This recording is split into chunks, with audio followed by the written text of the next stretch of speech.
Morning mister Ayaan, অথবা বলা উচিত গুড আফটারনুন। ঘড়িতে কটা বাজে সেদিকে কি আপনার কোনো খেয়াল আছে? সকাল 10টা বেজে গেছে। আপনার মতো ক্রিয়েটিভ মানুষদের কি সূর্য মাথার উপর না আসা পর্যন্ত ঘুম ভাঙে না? 5 মিনিট, আর মাত্র 5 মিনিট প্লিজ। কাল রাতে তারাগুলো খুব বেশিক্ষণ জেগেছিল, তাই ওদের সঙ্গ দিতে গিয়ে আমারও দেরি হয়ে গেছে। তারা? কিসের তারা? তুমি কি এখনো স্বপ্নের জগতে আছো নাকি? ওঠো, জলদি ওঠো, আমার তোমার সাথে খুব জরুরি কিছু কথা আছে। জরুরি কথা? সকাল সকাল? প্লিজ ম্যাডাম, সকালের প্রথম ভোরেই যদি আপনার মতো একজন সিরিয়াস টিচারের লেকচার শুনতে হয় তাহলে তো আমার পুরো দিনটাই রসকসহীন হয়ে যাবে। তার চেয়ে বরং বলুন নাস্তায় কি আছে? আমার পেটের ভেতর তো ছুঁচো নয়, ডাইনোসর দৌড়াচ্ছে। নাস্তার চিন্তা পরে, আগে আমার কথা শোনো। তোমার এই ছন্ন ছাড়া বোহেমিয়ান জীবনযাত্রা তোমার নিজের বাড়ির জন্য ঠিক ছিল আয়ান, কিন্তু এটা এখন আমারও বাড়ি, আর আমার বাড়িতে সবকিছু নিয়ম মেনে চলবে। তোমার ওই পাহাড় জঙ্গলের নিয়ম এখানে খাটবে না। হোয়াট? আপনার বাড়ি? ও হ্যালো ম্যাডাম, আপনার কি স্মৃতিশক্তি দুর্বল নাকি? কালকে কাজী সাহেব কিন্তু কবুল শব্দটা আমাদের দুজনকেই বলিয়েছিলেন। সেই হিসেবে বাড়িটা এখনো আমার, আর আমার বাড়িতে আমি আমার নিয়মেই চলবো। আপনার এই হিটলারি শাসন কলেজে আপনার স্টুডেন্টদের উপর চালাবেন, আমার উপর নয়। আমার স্টুডেন্টরা অন্তত নিয়ম কানুন মানে, তোমার মতো বান্দর নয় যে যখন যা ইচ্ছা তাই করে বেড়াবে। আর তর্ক করবে না, আমি যা বলছি চুপচাপ শোনো। কেন শুনবো? আপনি কে? আমার টিচার নাকি আমার বস? আমি তোমার স্ত্রী মিস্টার আয়ান, আর আপাতত তোমার জীবনের রিমোট কন্ট্রোলটা আমার হাতেই। তাই ভালো চাইলে ভদ্র ছেলের মতো আমার কথাগুলো শোনো। ওরে বাবা, স্ত্রী নাকি স্বৈরাচারী শাসক? আপনার কথা শুনে তো আমার এখনই ডিভোর্স দিতে ইচ্ছে করছে।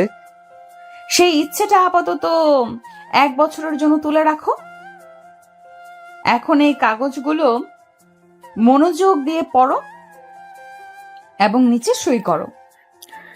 বিয়ের পরের দিন সকাল, ঢাকার এক অভিজাত এলাকার সুন্দর ছিমছাম একটা ফ্ল্যাট। এটা আয়ন আর মেহেরিনের নতুন সংসার, যদিও সংসার শব্দটার সাথে তাদের দুজনের মানসিকতার কোনো মিলই নেই। আয়ন, যার জীবন কাটে ব্যাকপ্যাক আর ক্যামেরা নিয়ে দেশ বিদেশ ঘুরে, সে এখন 4 দেওয়ালের ফ্ল্যাটে বন্দি। আর মেহরিন, যার জীবন চলে ঘড়ির কাঁটা আর রুটিন মেলে, সে এখন এক অগোছালো ছন্নছাড়া ফটোগ্রাফের স্ত্রী। গত রাতের বাসরটাও ছিল একেবারে সাদামাটা। মেহরিন স্পষ্ট করে আইনকে জানিয়ে দিয়েছিল যে এই বিয়েটা তার ইচ্ছের বিরুদ্ধে হয়েছে এবং সে যেন তার কাছ থেকে স্ত্রী হিসেবে কোনো কিছু আশা না করে। আইনও তার কথায় কোনো আপত্তি না করে নিজের বালিশ কম্বল নিয়ে সোফাতেই ঘুমিয়ে পড়েছিল। আজ সকালে ঘুম ভাঙতে সে দেখে মেহরিন তার সামনে এক গাদা প্রিন্ট করা কাগজ নিয়ে বসে আছে। তার মুখে একজন হেডমিস্ট্রেসের মতো গম্ভীর অভিব্যক্তি, আর তারপরই তাদের মধ্যে ওই কথোপকথনগুলো হয়। আইন কাগজগুলো হাতে নিয়ে বলে, এগুলো কি আমাদের বিয়ের কাবিননামার ফটোকপি, নাকি আপনি ডিভোর্স পেপারও রেডি করে ফেলেছেন? বাহ, আপনার স্পিড তো রকেটের চেয়েও বেশি। ফাজলামি বন্ধ করে পড়ো। এটা হলো আমাদের সংসারের সংবিধান, বা সহজ ভাষায় বলা যায় রুল বুক। আজ থেকে আগামী 1 বছর এই ফ্ল্যাটের ভেতর এবং বাইরে তোমাকে এই নিয়মগুলো অক্ষরে অক্ষরে পালন করতে হবে। আয়ন অবাক হয়ে রুল বুকের প্রথম পাতাটা খুলল। বড় বড় করে হেডিং লেখা, একটি সুশৃঙ্খল ও আদর্শ দাম্পত্য জীবনের জন্য অবশ্য পালনীয় নিয়মাবলী। আয়ন হেডিংটা পড়ে হাসিতে ফেটে পড়ল। সিরিয়াসলি ম্যাডাম, আদর্শ দাম্পত্য জীবন? আপনার কি মনে হয় আমাদেরটা কোনো দিক থেকে আদর্শ? এটা তো একটা কমেডি শো, আর আপনি হলেন সেই শোয়ের রাগী বিচারক। আপনি পড়ে শোনান। নিয়ম নাম্বার 1, প্রতিদিন সকাল 7টার মধ্যে ঘুম থেকে উঠতে হবে। কোনো অজুহাত চলবে না। নিয়ম নম্বর 2, নিজের বিছানা, পড়ার টেবিল এবং ওয়ার্ড্রোব নিজেকেই গোছাতে হবে। ভেজা তোয়ালি বা ভেজা কাপড় বিছানার উপর রাখা সম্পূর্ণ নিষিদ্ধ। নিয়ম নাম্বার 3 বেলার খাবার নির্দিষ্ট সময়ে ডাইনিং টেবিলে বসে খেতে হবে, বিছানায় বসে খাওয়া যাবে না। নিয়ম নাম্বার 4, মাসের সর্বোচ্চ 4 দিন বাড়ির বাইরে ট্যুরে থাকা যাবে, তাও আবার আমার পূর্ব অনুমতি সাপেক্ষে।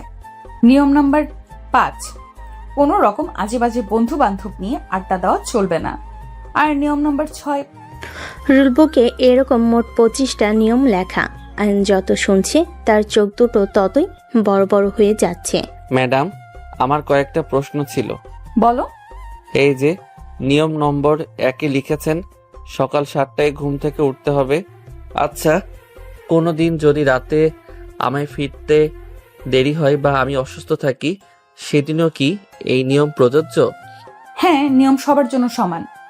ওকে। নিয়ম নম্বর 4 লিখেছেন মাসে মাত্র 4 দিন ট্যুরে থাকা যাবে, কিন্তু আমি একজন ট্রাভেল ফটোগ্রাফার ম্যাডাম, এটাই আমার পেশা। আমাকে তো কাজের জন্য মাসের 15 দিনই বাইরে থাকতে হতে পারে, তখন কি হবে? তাহলে তোমাকে অন্য কোনো পেশা খুঁজে নিতে হবে। একজন বিবাহিত পুরুষের জন্য এই ধরনের ছন্নছাড়া পেশা শোভা পায় না। বাহ, অসাধারণ। আর নিয়ম নম্বর 5, আজে বাজে বন্ধু বান্ধব।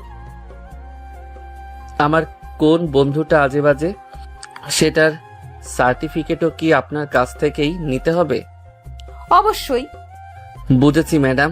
আপনি কি বিয়ে করেছেন নাকি নতুন কোন স্টুডেন্ট ভর্তি করিয়েছেন আপনার শৃঙ্খলা নামের কারাগারে? সত্যি করে বলুন তো, এই রুল বুকটা কি আপনি আমার জন্য লিখেছেন নাকি আপনার কলেজের স্টুডেন্টদের হোস্টেলের জন্য? কারণ আমার তো মনে হচ্ছে জেলখানার কয়েদিরাও এর চেয়ে বেশি স্বাধীনতা পায়। তোমার যা মনে হয় তুমি তাই ভাবতে পারো, কিন্তু তুমি যদি এই বাড়িতে থাকতে চাও তাহলে তোমাকে এই নিয়মগুলো মেনেই চলতে হবে। এখন নিচে সই করো। আর যদি না করি? তাহলে দরজাটা খোলা আছে, তুমি এখনই এই বাড়ি থেকে বেরিয়ে যেতে পারো।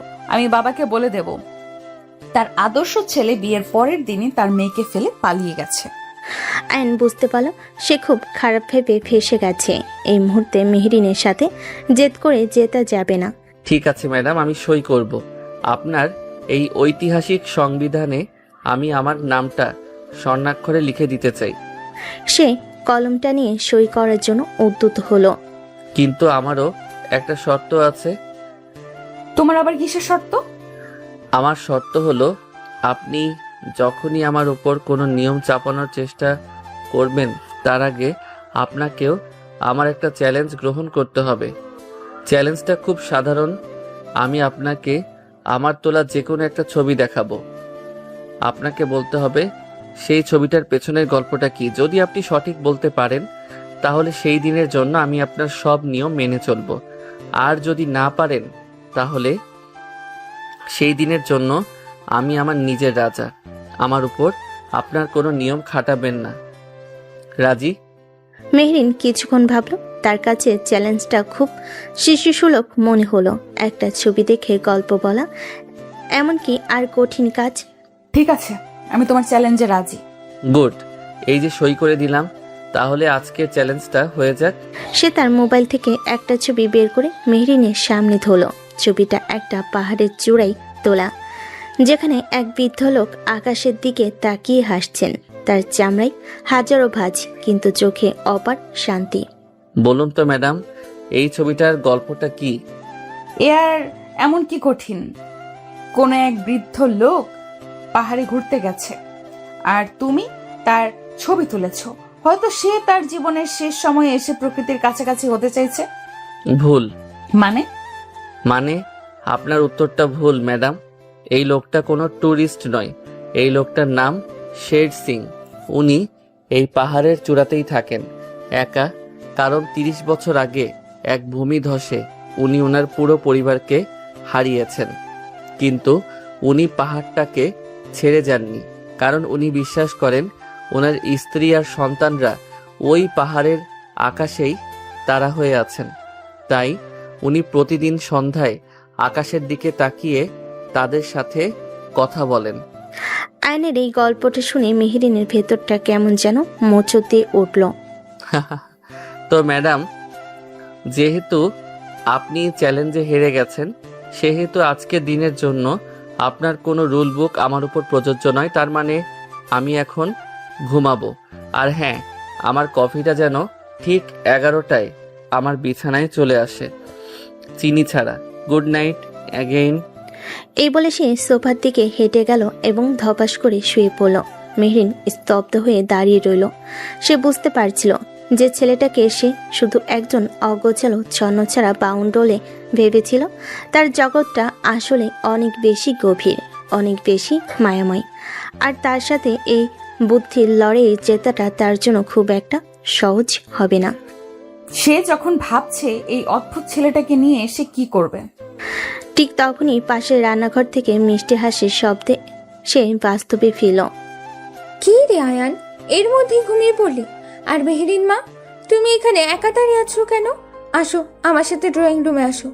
আয়নের হাতে চায়ের ট্রে নিয়ে ড্রয়িং রুমে ঢুকলেন। তার পেছনে ছিলেন আয়নের বাবা হাসনাত সাহেব, হাতে সকালে পত্রিকা। তাদের মুখে কোনো দুশ্চিন্তার ছাপ নেই, বরং নতুন বউকে নিয়ে একরাশ প্রশ্রয় আর আনন্দ। না মা, আমি ঠিক আছি। আরে তুমি তো এখনো কিছু মুখে দাওনি। আয়নের পাল্লায় পড়লে তো আর খাওয়া দাওয়া কোনো সময় জ্ঞান থাকবে না। নাও আগে চাটা খাও। মেহেরিন চুপচাপ তাদের পাশে সোফায় বসলো। আয়নের মা তার মাথায় হাত বুলিয়ে দিতে দিতে বলেন, আমার ছেলেটা একটু এমনই মা, বড্ড বাউন্ডুলে আর পাগল। ওর কথা তুমি কিছু মনে করো না, কেমন? ও আসলে মন থেকে কাউকে কষ্ট দিতে পারে না। আমি জানি মা। তবে একটা কথা বলতেই হবে, ওর মতো ছেলেকে লাইনে আনার জন্য তোমার মতো একজন কড়া হেডমিস্টারকেই দরকার ছিল। এতদিন তো আমরা ওকে নিয়ে প্রায় হাল ছেড়ে দিয়েছিলাম। এখন তুমি এসেছো, আমার বিশ্বাস তুমি পারবে ওকে শুধরাতে। এই তুমি থামো তো, আমার ছেলেকে নিয়ে যাতা বলবে না। ও যেমনই হোক আমার কাছে ওই সেরা। আর মেহেরিন মা তো ওকে শোধরানোর জন্য আসেনি, ও এসেছে আমার ছেলের জীবনটাকে ভালোবাসায় ভরিয়ে দেওয়ার জন্য, তাই না মা? আয়নের মায়ের এই আন্তরিক কথাই, এই নিঃস্বার্থ ভালোবাসি মেহরিনের ভেতরটা কেমন যেন উষ্ণ হয়ে উঠল। সে তার নিজের বাড়িতে সবসময় পেয়েছে নিয়ম আর প্রত্যাশার চাপ, কিন্তু এই ঘরটাই, এই সহজ সরল মানুষগুলোর মধ্যে সে প্রথমবার পেল এক অদ্ভুত প্রশান্তি, এক নিঃস্বার্থ আপন করে নেওয়ার অনুভূতি। মা, আয়নের জন্য কি কফি বানিয়ে নিয়ে যাব? এখন থাক মা, ওকে আর একটু ঘুমাতে দাও। বিয়ে ধকলের ছেলেটা খুব ক্লান্ত। তুমি বরং আমাদের সাথে বসে গল্প করো।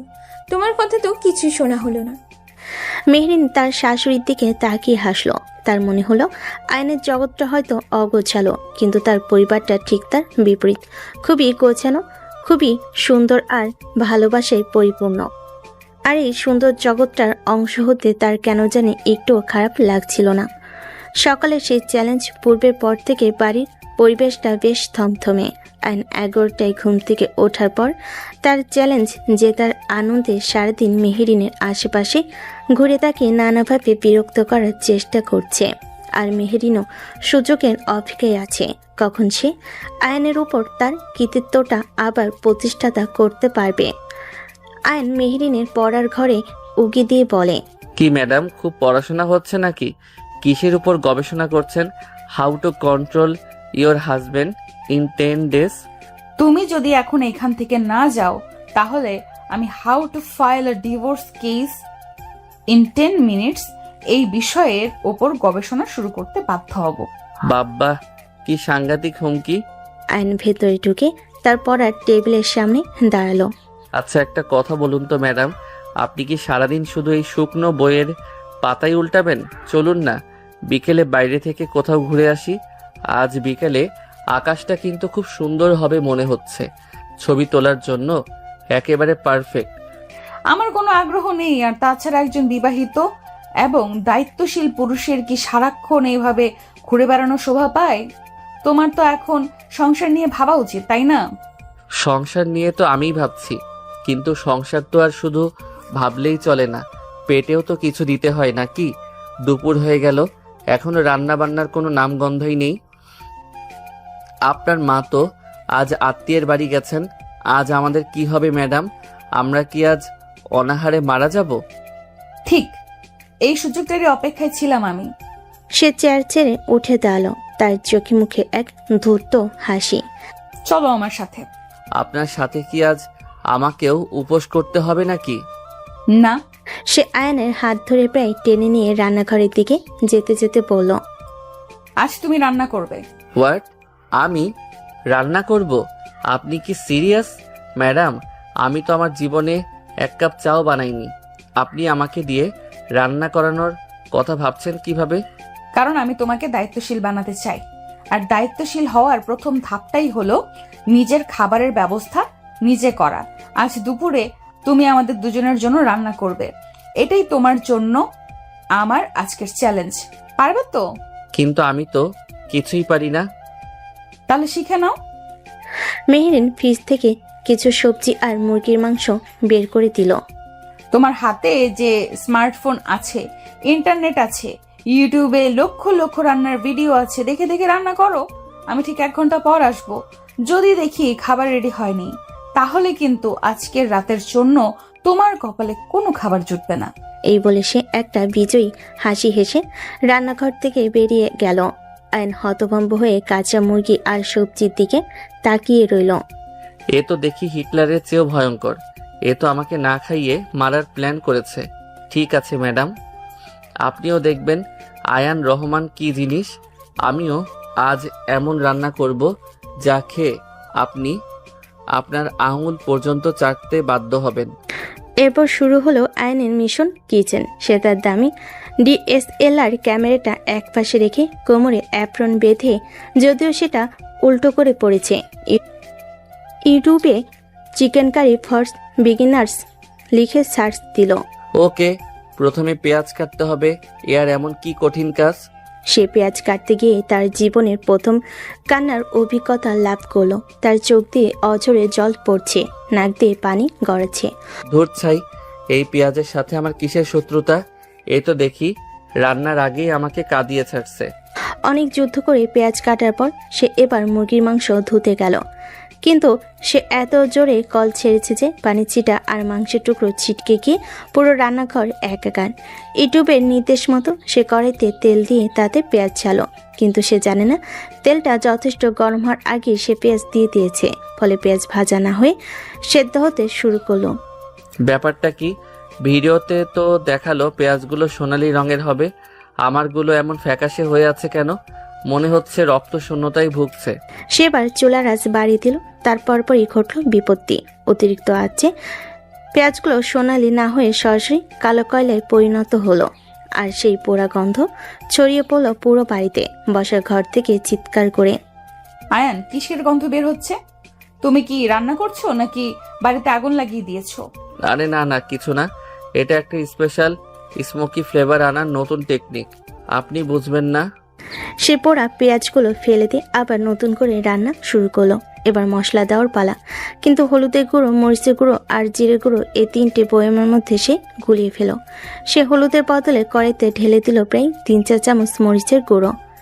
মশলাটা তেলে পড়তেই এমন এক ঝাঁঝালো গন্ধ আর ধোঁয়া তৈরি হলো যে আয়নের নিঃশ্বাস বন্ধ হয়ে যাওয়ার উপক্রম। সে কাশতে কাশতে চোখ মুখে পানি ছিটাতে লাগলো, আর এই হুড়োহুড়িতে তার হাত থেকে হলুদের বয়ামটা পড়ে গিয়ে মেঝেতে ছড়িয়ে থাকা পানির সাথে মিশে একাকার হয়ে গেল। ঠিক তখনই রান্নাঘরে দরজায় এসে দাঁড়ালো মেহেরিন, তার হাতে আয়নের ক্যামেরা। কি হলো তোমার? এখনো রান্না হয়নি? 1 ঘন্টা তো হয়ে। তার কথা শেষ হওয়ার আগেই সে রান্নাঘরের অবস্থা দেখে স্তব্ধ হয়ে গেল। পুরো রান্নাঘরটা যেন একটা যুদ্ধক্ষেত্র। মেঝেতে হলুদ পানি আর আটার মিশ্রণে এক অদ্ভুত আলপনা তৈরি হয়েছে। সিঙ্কটা ময়লা বাসনে ভর্তি, চুলার উপর রাখা কড়াই থেকে কালো ধোঁয়া বের হচ্ছে। তার মাঝখানে যুদ্ধ বিধ্বস্ত সৈনিকের মতো দাঁড়িয়ে আছে আয়ান, তার মুখে চুলে কাপড়ে রাজ্যের মশলা মাখা। এটা এটা কি করছো তুমি আয়ান? তার কণ্ঠস্বর রাগে কাঁপছিল। সে ভেবেছিল আয়ন হয়তো আনারির মতো রান্না করবে, কিন্তু এতটা ধ্বংসযোগ্য সে কল্পনাও করতে পারেনি। তোমাকে আমি রান্না করতে বলেছিলাম, পুরো রান্নাঘরটা ডাস্টবিন বানাতে বলিনি। তুমি একটা সের আগে আয়নকে বকা দেওয়ার জন্য এগিয়ে গেল, কিন্তু রান্নাঘরের মাঝখানে এসে সে হঠাৎ করেই থেমে গেল। সে অবাক হয়ে দেখল আয়ন তার এই ধ্বংসলীলার জন্য একটু অনুতপ্ত নয়, বরং সে তার গলায় ঝোলানো ক্যামেরা লেন্সটা দিয়ে খুব মনোযোগ দিয়ে চারপাশে ছবি তুলছে। Wow, what a shot! The abstract art of disaster. দেখুন ম্যাডাম, মেঝেতে ছড়িয়ে থাকা এই হলুদ আর পানির মিশ্রণটা দেখতে ঠিক ভ্যান গগের আঁকা দ্য স্টারি নাইটের মতো লাগছে না? আর ওই যে আপনার পোড়া পাতিলটা, ওটার মধ্যে আমি এক অদ্ভুত ডিপ্রেশনের প্রতিচ্ছবি খুঁজে পাচ্ছি। এটাকে বলে কালিনারি ফটোগ্রাফি। আপনি বুঝবেন না। তুমি তুমি একটা আস্ত পাগল, একটা অপদার্থ। আমি এখানে তোমার ছড়ানো নোংরা নিয়ে চিন্তায় মরে যাচ্ছি, আর তুমি এর মধ্যে কোথাও আর্ট খুঁজে বেড়াচ্ছ। আর্ট তো সর্বত্রই আছে ম্যাডাম, আপনাকে শুধু দেখার মতো চোখ থাকতে হবে। আচ্ছা, আপনি কি একটু হাসবেন? আপনার এই রাগী মুখটার একটা ছবি তুলতে পারলে ওটার নাম দিতাম the beauty and the beast, যেখানে বিস্টটা হলো এই রান্নাঘর আর বিউটি তো। Shut up, just shut up. তোমার এই ক্যামেরাটাই হলো সব নষ্টের গোড়া। এইটাকে আমি আজ জানলার বাইরে ছুঁড়ে ফেলে দিব। খবরদার, আমার ক্যামেরার দিকে যদি হাত বাড়িয়েছেন ম্যাডাম, তাহলে কিন্তু আমি আপনার সবচেয়ে প্রিয় বইগুলো দিয়ে বিকেলে ঝালমুড়ি খাবো, মনে রাখবেন। তোমার এত সাহস! আরে আরে, সামলে। সে আয়নের হাত থেকে ক্যামেরাটা প্রায় কেড়ে নিতে গেল। মেহরিন রাগে আয়নের হাত থেকে ক্যামেরাটা কেড়ে নিতে গেলে দস্তে দস্তে এক পর্যায়ে তার পা পিছলে গেল মেঝেতে পড়ে থাকা সেই হলুদ পানির পিচ্ছিল মিশ্রণটার উপর। সে মেহরিনকে বাঁচানোর জন্য মরিয়া হয়ে তার হাত ধরতে গেল, কিন্তু ততক্ষণে অনেক দেরি হয়ে গেছে।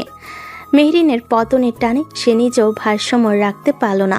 পরের কয়েকটা মুহূর্ত যেন স্লো মোশনে ঘটল। আয়ন পড়ল মেহরিনের ঠিক উপরে, আর তাদের দুজনের উপর ছাদ থেকে দড়িতে শুকাতে দেওয়া মেহরিনের ভেজা নীল রঙের শিপন শাড়িটা এসে পড়ল তাদের দুজনের বাইরে, পৃথিবীর থেকে পুরোপুরি আড়াল করে দিয়ে। আয়ন ফিসফিস করে প্রায় মেহরিনের মুখের সাথে মুখ লাগিয়ে পড়ল। আপনি ঠিক আছেন ম্যাডাম? আপনার ওজনটা কিন্তু নেহায়েত কম নয়। আমার তো মনে হচ্ছে আমার বুকের কয়েকটা পাঁজর ডেফিনিটিভ ভাবে ভেঙে গেছে। আহ, চুপ করো। একদম আমার ওজন নিয়ে কথা বলবে না। আর আমার ওপর থেকে উঠবে নাকি সারা জীবন এভাবেই থাকার পরিকল্পনা তো খারাপ না। এই ভেজা শাড়ির আবরণের নিচে আপনার পারফিউমের মিষ্টি গন্ধের সাথে হলুদের ঝাঁঝালো গন্ধ মিশে কেমন যেন একটা এক্সোটিক পরিবেশ তৈরি হয়েছে। ব্যাপারটা বেশ রোমান্টিক, তাই না? অসভ্য, ওঠো বলছি। উঠবো তো বটেই, কিন্তু তার আগে একটা কথা বলুন তো, আপনার চোখে কি কোনো ম্যাগনেট লাগানো আছে নাকি? আমি তো চোখ ফেরাতেই পারছি না। মেহরিন কোনো উত্তর দিতে পারল না। তার হৃৎপিণ্ডটা এত জোরে চলছিল যে তার মনে হচ্ছিল রান্নাঘরের দেয়ালগুলো হয়তো সে শব্দটা শুনতে পাচ্ছে। সেও যেন কোন এক অজানা আকর্ষণে আয়নের দিকে এগিয়ে যাচ্ছিল। দরজার বাইরে থেকে আয়নের মার গলা ভেসে এলো। কি রে আয়ান, মেহেরিন, তোরা ভেতরে ঠিক আছিস তো? আমরা তো ফিরে এলাম। রান্নাঘরের ভেতর থেকে এমন ধূপধাপ শব্দ আসছে কেন? তোরা কি করছিস? নাকি খুন্তি লড়ছিস? মা, সর্বনাশ! মা আর বাবা তো দেখি আত্মীয়ের বাড়ি থেকে ফিরে এসেছেন। এখন কি হবে? আমি কি জানি? সব তোমার জন্য হয়েছে। এখন যদি মা আমাদের এই অবস্থায় দেখেন তাহলে কি ভাববেন? আয়ন তাড়াহুড়ো করে শাড়িটা সরাতে সরাতে বাইরে চিৎকার করে বলে, মা, তুমি এখন ভেতরে এসো না প্লিজ। ভেতরে একটা খুব ডেলিকেট এক্সপেরিমেন্ট চলছে। ভুল করে তেজস্ক্রিয় কিছু একটা তৈরি হয়ে গেছে। আমরা ওটাকে নিষ্ক্রিয় করার চেষ্টা করছি। রান্নাঘরে? আয়ান, তুই কি পাগল হয়ে গেলি নাকি? দরজা খোল বলছি। ততক্ষণে আয়ন আর মেহরিন উঠে দাঁড়িয়েছে। তাদের দুজনের অবস্থা দেখার মতো। সারা শরীরে চুলে মুখে হলুদ পানির মাখামাখি। আয়ন দরজাটা সামান্য ফাঁক করে মুখটা বের করে বলে, আরে বাবা, তোমরা এত তাড়াতাড়ি চলে এলে, কেমন সারপ্রাইজ দিলে বলো তো? আমরা তো ভাবছিলাম আজ তোমাদের একটা সারপ্রাইজ দেব। ওয়ার্ল্ডের বেস্ট লাঞ্চ আজ তোমরা খাবে। আয়নের মা ভেতরে উকি দিয়ে রান্নাঘরের অবস্থা দেখে আটকে উঠে বলেন, ও মা, এই কি? রান্নাঘরের এই অবস্থা কি করেছে? আর তোদেরই বা এই ভূতের মতো চেহারা কেন? এটাই তো সারপ্রাইজ মা। আমরা আসলে ইতালিয়ান পাস্তার সাথে আমাদের দেশি হলুদের একটা ফিউশন করার চেষ্টা করছিলাম, কিন্তু কেমিক্যাল রিয়াকশনে বিস্ফোরণ হয়ে গেছে আর কি। তুমি চিন্তা করো না, আমরা এক্ষুনি সব পরিষ্কার করে ফেলছি। তোমরা বরং ড্রয়িং রুমে গিয়ে বসো। সে কোনো মতে তার বাবা মাকে বুঝিয়ে পাঠিয়ে দিয়ে দরজাটা বন্ধ করলো। মেহরিনের দিকে তাকালো। দুজনের চোকাচুকি হতে তারা আর হাসি চেপে রাখতে পারল না।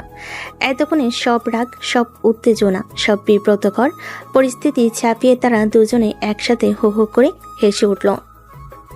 তেজস্ক্রিয়, সিরিয়াসলি আয়ান, এর চেয়ে ভালো কোনো অজুহাত তুমি খুঁজে পেলে না? আরে যা মাথায় এসেছে তাই বলে দিয়েছি। তবে একটা কথা বলুন তো ম্যাডাম, আমাদের এই ভেজা শাড়ির রোম্যান্সটা কিন্তু একেবারে ফিল্মি ছিল, তাই না? শুধু একটা গানের অভাব ছিল। তোমার সাথে কথা বলাই বেকার। এই বলে সে আয়নের দিকে এক মুঠো পানি ছিটিয়ে দিয়ে ওয়াশরুমের দিকে দৌড় দিল। আয়নও হাসতে হাসতে তার পেছন পেছন ছুটল। রান্নাঘরে সেই যুদ্ধক্ষেত্রটা এখন তাদের মিষ্টি খুনসুটির সাক্ষী হয়ে রইল। রান্নাঘরে সেই বিস্ফোরণের পর আয়নের বাবা মায়ের বকা আর নিজেদের খুনসুটির মধ্য দিয়ে দিনটা কেটে গেল। রাতের খাবার শেষে মেহরিন যখন তার পড়ার ঘরে বই নিয়ে বসতে যাবে, ঠিক তখনই আয়ন এসে তার পথ আটকে দাঁড়ালো। কোথায় যাচ্ছেন ম্যাডাম? আজকের দিনের ক্লাসের তো এখনো অনেক বাকি। মানে এখন আবার কিসের ক্লাস? আমার এখন পড়তে বসতে হবে, সামনে আমার স্টুডেন্টদের পরীক্ষা। আরে আপনার স্টুডেন্টদের পরীক্ষা তো এখনো অনেক দেরি, কিন্তু আপনার জীবনের পরীক্ষা তো প্রতিদিন চলছে। আর আজকের বিষয় হলো অ্যাস্ট্রোনমি, অর্থাৎ জ্যোতির্বিজ্ঞান। চলুন, আপনার ক্লাসটা আজ ছাদে হবে। ছাদে এত রাতে? তুমি কি পাগল হয়ে গেছো? আমার ঘুম পাচ্ছে। ঘুম তো রোজই পাই ম্যাডাম, কিন্তু আজকের মতো আকাশ রোজ পাওয়া যায় না। বাইরে তাকিয়ে দেখুন একবার, মেঘ কেটে গিয়ে আকাশটা কি পরিষ্কার হয়ে গেছে। বলেছিলাম না দুপুরে? এমন রাতে যারা বইয়ের পাতায় মুখ গুজে বসে থাকে তাদের মতো হতভাগা আর কেউ নেই। আমার এসব তারাটারা দেখতে ভালো লাগে না। আমার কাছে এগুলো শুধু গ্যাস আর ধুলোর পিণ্ড ছাড়া আর কিছুই না। বাহ, খুব তো সায়েন্স কপচান। চলুন তো, আজ আমি আপনার ওই সায়েন্সের ধারণাই বদলে দেব। সে প্রায় জোর করে মেহরিনের হাত ধরে ছাদের দিকে নিয়ে যেতে লাগলো। আর হ্যাঁ, এটা কিন্তু আমার সেই রুল বুকের চ্যালেঞ্জেরই অংশ। আজ সকালে তো আপনি হেরেছেন, তাই আজকের দিনটা আমার কথা তো আপনাকে শুনতেই হবে। ছাদের পরিবেশটা ছিল অসাধারণ। ঠান্ডা বাতাস, ঝিঝি পোকার ডাক আর মাথার উপর লক্ষ কোটি তারার মেলা। অ্যান্ড ছাদের এক কোণায় তার বিশাল দামি টেলিস্কোপটা সেট করতে শুরু করলো। এটা কি? তুমি তো দেখি আস্ত একটা অবজারভেটরি নিয়ে ঘোরো। এটা আমার সবচেয়ে প্রিয় বন্ধু ম্যাডাম। যখন পৃথিবীর মানুষদের উপর খুব রাগ হয়, তখন আমি এর চোখে চোখ রেখে অন্য কোনো জগতের সাথে কথা বলি। ওরা খুব ভালো শ্রোতা, কোনো অভিযোগ করে না, কোনো নিয়ম চাপিয়ে দেয় না। তার এই কথাই মেহরিনের বুকের ভেতরটা কেমন যেন করে উঠল। আসুন ম্যাডাম, আপনার জন্য স্পেশাল শো শুরু হতে চলেছে। সে মেহরিনের হাত ধরে তাকে টেলিস্কোপের আইপিসের সামনে এনে দাঁড় করলো। দেখুন তো, কিছু দেখতে পাচ্ছেন? ওয়াও, এটা এটা কি? এটা গ্রহ, আর তার চারপাশে গোল হয়ে। ওটা বৃহস্পতি গ্রহ, জুপিটার, আর ওগুলো হলো তার বিখ্যাত বলয়। আয়ন মেহরিনের ঠিক পেছনে দাঁড়িয়ে তার কাঁধের উপর দিয়ে ঝুঁকে খুব নরম গলায় ব্যাখ্যা করে বলতে লাগলো। জানেন, এই বলয়গুলো আসলে লক্ষ লক্ষ বরফ আর পাথরের টুকরো দিয়ে তৈরি। কি অদ্ভুত, তাই না? দূর থেকে দেখতে কতটা শান্ত, কতটা সুন্দর, অথচ কাছে গেলে হয়তো বুঝবেন সেখানে কত ভাঙাচোরা চলছে। আয়নের নিঃশ্বাসের উষ্ণ বাতাস মেহরিনের ঘাড়ে এসে লাগছিল। তার শরীরের হালকা স্পর্শে মেহরিনের মনোযোগ গ্রহের চেয়েও বেশি করে আয়নের দিকে চলে যাচ্ছিল। আয়ন এবার টেলিস্কোপটা ঘুরিয়ে চাঁদের দিকে ফোকাস করলো। এবার এদিকে দেখুন, দেখুন চাঁদের গায়ে ওই যে কালো কালো গর্তগুলো দেখছেন, ওগুলোকে বলে ক্রেটার বা আগ্নেয়গিরির মুখ। কোটি কোটি বছর আগে উল্কাপিণ্ডের আঘাতে এগুলো তৈরি হয়েছে। আমাদের জীবনেও তো এমন অনেক আঘাতের দাগ থেকে যায়, তাই না ম্যাডাম? কিন্তু দেখুন চারটা সেই দাগগুলো নিয়েই কতটা সুন্দর, কতটা উজ্জ্বল। আয়ন এবার টেলিস্কোপ থেকে সরে এসে আকাশের দিকে আঙ্গুল তুলে তারা চেনাতে শুরু করলো। ওই যে দেখুন, ওই যে 7টা তারা একসাথে, ওটাকে বলে সপ্তর্ষি মণ্ডল। আর তার ঠিক পাশে ওই যে সবচেয়ে উজ্জ্বল তারাটা, ওটা হলো ধ্রুব তারা। পুরোনো দিনের নাবিকরাই ধ্রুব তারা দেখেই রাতের বেলা পথ চিনত। আমার জীবনেও একজন ধ্রুব তারা ছিল। ছিল? কে এসে? আমার ছোট বোন রিয়া। সে পাহাড় খুব ভালোবাসতো, তারা দেখতে খুব ভালোবাসতো। ও বলতো মরে গেলে ওর নাকি আকাশের সবচেয়ে উজ্জ্বল তারাটা হয়ে যাবে, যাতে আমি কোনোদিনও পথ না হারাই। তার কণ্ঠস্বরটা ভারী হয়ে এলো। মেহেরিন প্রথমবার আয়নের হাসি মুখের আড়ালে লুকিয়ে থাকা গভীর কষ্টটাকে দেখতে পেল। ও এখন কোথায়? ওই তো আমার সাথেই আছে, ওই যে ওই তারাটা হয়ে। তাই তো আমি একা একা পথ চলতে ভয় পাই না ম্যাডাম, কারণ আমি জানি আমার বোনটা আকাশ থেকে আমাকে দেখছে। সাথে সেই নীরবতা, আয়নের এই আবেগঘন কথাই মেহরিনের চোখ দুটো ভিজে উঠল। সে আজ প্রথমবার বুঝতে পারল যে ছেলেটাকে সে শুধু একজন অগোছালো ছন্নছাড়া বাউন্ডুলে ভেবে এসেছে। তার এই বাউন্ডুলে জীবনের পেছনে এক গভীর দর্শন, এক অসাধারণ জ্ঞান আর না বলা কষ্ট লুকিয়ে আছে। আমি দুঃখিত আয়ান, আমি জানতাম না। আরে সরি কেন বলছেন? এটা তো আমার জীবনেরই একটা অংশ। আর তাছাড়া আজ তো আমি অনেক খুশি, কারণ আজ প্রথমবার আমার এই তারার জগতের গল্প শোনার জন্য আমার পাশে কেউ একজন আছে। সে মেহরিনের চোখের দিকে তাকালো। আপনার ওই রুল বুকের জগৎটা হয়তো খুব গোছানো, খুব নিয়মতান্ত্রিক ম্যাডাম, কিন্তু আমার এই অগোছালো দুনিয়াটাও কিন্তু নেহায়েত মন্দ নয়, তাই না? এখানে হয়তো নিয়ম নেই, কিন্তু শান্তি আছে, মায়া আছে। মেহরিন কোনো উত্তর দিল না। সে শুধু আয়নের চোখের দিকে তাকিয়ে রইল। আজ প্রথমবার তার মনে হলো আয়ানের অগোছালো পৃথিবীটাও সত্যিই খুব সুন্দর। হয়তো তার নিজের গোছানো পৃথিবীর চেয়েও অনেক বেশি সুন্দর, অনেক বেশি জীবন্ত। আর সেই সুন্দর জগতের অংশ হতে আমার কেন জানি খুব ইচ্ছে করছে। চাঁদের সেই তারা ভরা রাতের পর কেটে গেছে আরো প্রায় 1 সপ্তাহ। আয়ন আর মেহরিনের সম্পর্কটা এখন এক অদ্ভুত মিষ্টি মন নিয়েছে। তাদের মধ্যে এখন আর রাগের মতো রুলবুক নিয়ে যুদ্ধ হয় না, বরং যুদ্ধ হয় কে কার আগে সকালে উঠে কফি বানাবে তা নিয়ে। মেহরিনের কঠিন ম্যাডাম সুলভ আচরণটা এখন অনেকটাই কমে এসেছে, বিশেষ করে যখন তারা বাড়িতে একা থাকে। কিন্তু আয়নের বাউন্ডুলের স্বভাবটা আছে ঠিক আগের মতোই। আয়ন একদিন রান্নাঘরে ঢুকতে ঢুকতে বলে, গুড মর্নিং ম্যাডাম। কি ব্যাপার, আজ সূর্য কোন দিকে উঠলো? আপনি আমার আগে উঠে পড়েছেন, আবার আমার জন্য কফিও বানাচ্ছেন। আমার তো বিশ্বাসই হচ্ছে না। আমার কি আবার জ্বর এলো নাকি? মেহরিন তার দিকে না তাকিয়ে বলে, অতিরিক্ত কথা না বলে চুপচাপ টেবিলে গিয়ে বসো। আর হ্যাঁ, আজ আমার ফিরতে একটু দেরি হবে। কলেজে আজ বার্ষিক ক্রীড়া প্রতিযোগিতার ফাইনাল, অনেক কাজ আছে। ও তাই নাকি? তার মানে আজ আপনি আপনার স্টুডেন্টদের ওপর খুব হম্বিতম্বি করবেন। বেচারা ছেলে মেয়েগুলো। আমি কারোর উপর হম্বিতম্বি করি না, আমি শুধু ডিসিপ্লিন বজায় রাখি, যেটা তোমার জীবনে কোনোদিনই ছিল না। আমার জীবনে ডিসিপ্লিন নেই, কিন্তু অ্যাডভেঞ্চার তো আছে। আচ্ছা, আমিও কি আজ আপনার কলেজে আসতে পারি? খেলাধুলা দেখতে আমার কিন্তু বেশ ভালোই লাগে। অসম্ভব। মেহরিনের মুখটা মরতে কঠিন হয়ে গেল। তুমি ওখানে কি করবে? আর আমার স্টুডেন্টরা যদি তোমাকে দেখে ফেলে? না না, তুমি একদমই আসবে না, এটা আমার নিজের জায়গা। ঠিক আছে বাবা, যাব না।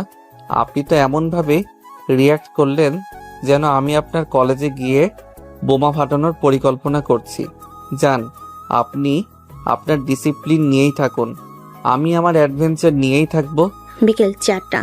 মেহরিনের কলেজ বিশাল মাঠ ছাত্রদের কোলাহলে মুখরিত। খেলাধুলা প্রায় শেষের দিকে।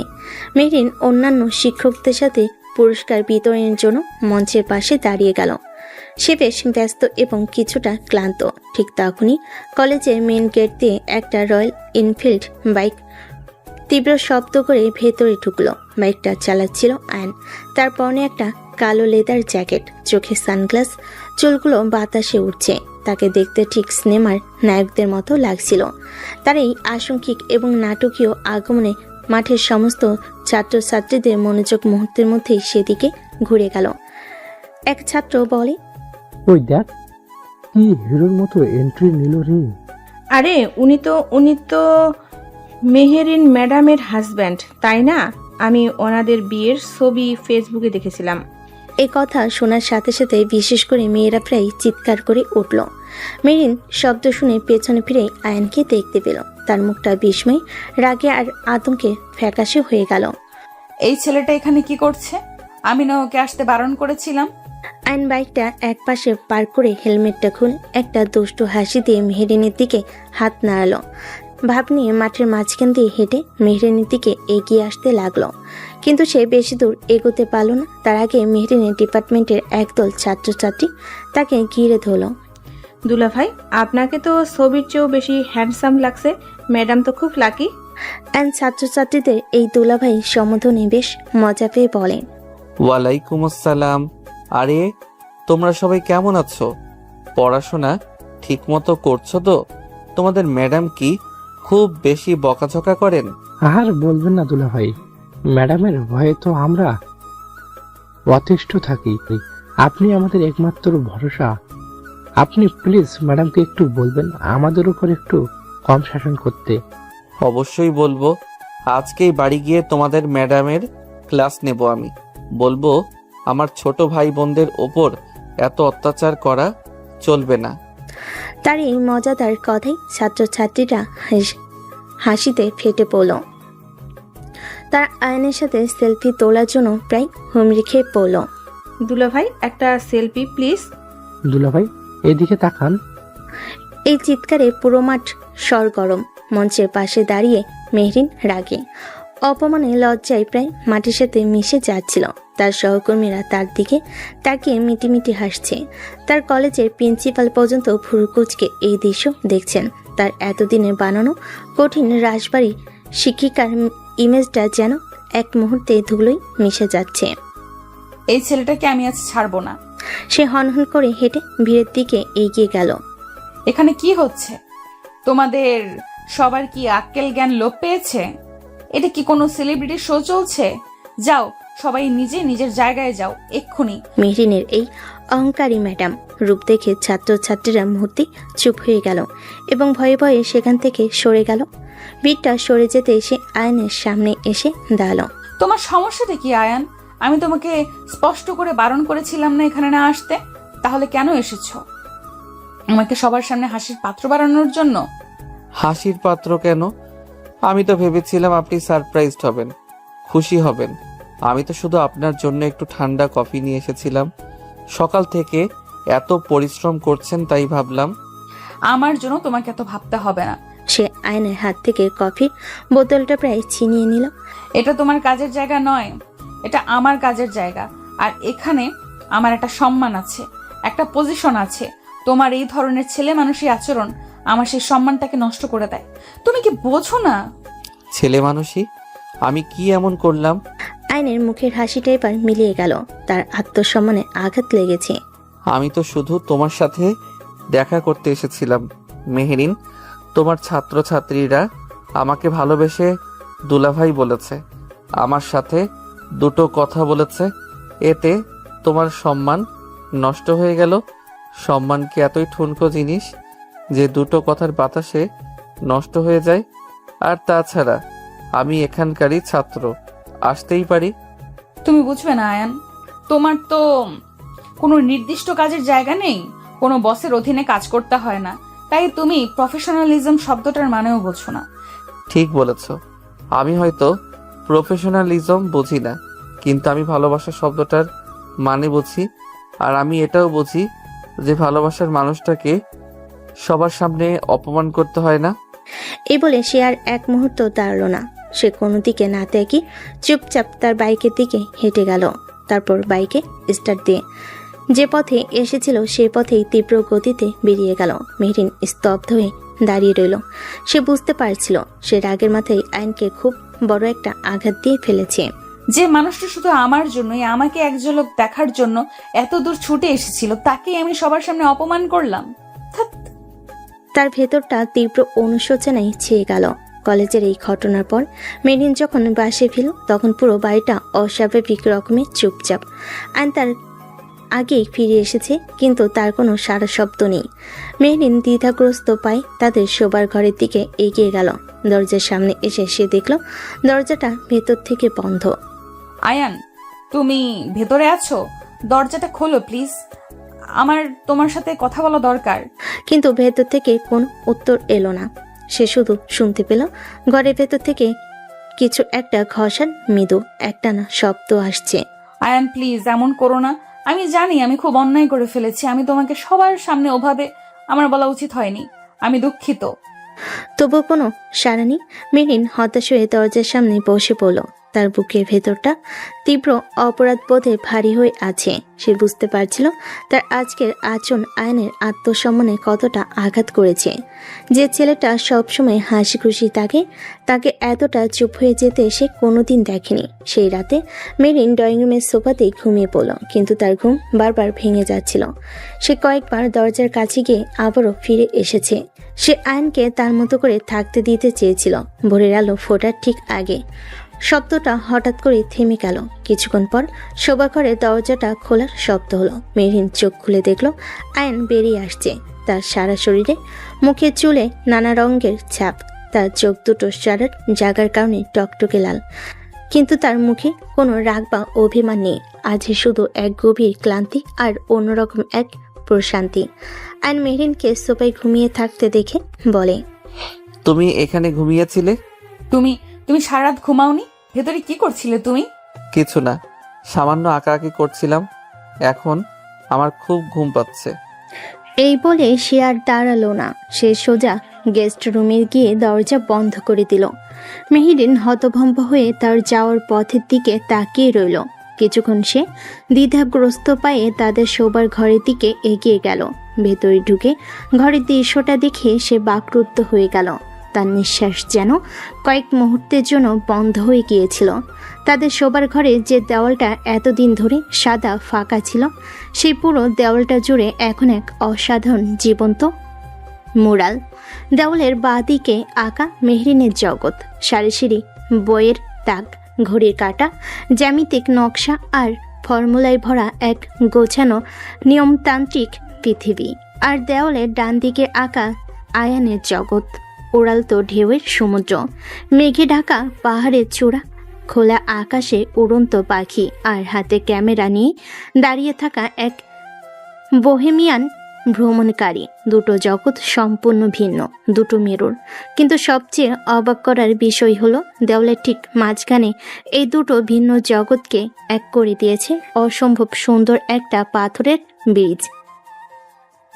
আর সেই ব্রিজের মাঝখানে হাতে হাত ধরে দাঁড়িয়ে আছে দুটো ছায়ামূর্তি, একটা ছেলে আর একটা মেয়ে। তারা একে অপরের দিকে তাকিয়ে হাসছে।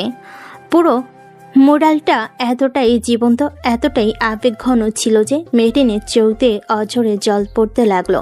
সে বুঝতে পারল এটা শুধু একটা ছবি নয়, এটা ছিল আয়নের নীরব ক্ষমা চাওয়ার এক শৈল্পিক প্রচেষ্টা।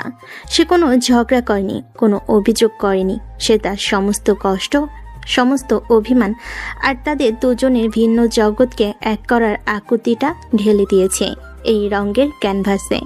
মেহরিন দেওয়ালের ছবির উপর হাত বোলাতে বোলাতে ফিস ফিস করে বলে, আমি তোমাকে একটুও বুঝতে পারিনি আয়ান, একটুও না। সেদিন বিকেলে আয়ন যখন ঘুম থেকে উঠল তখন সে দেখল মেহরিন তার জন্য কফি বানিয়ে নিয়ে এসেছে। আপনি আমার জন্য কফি?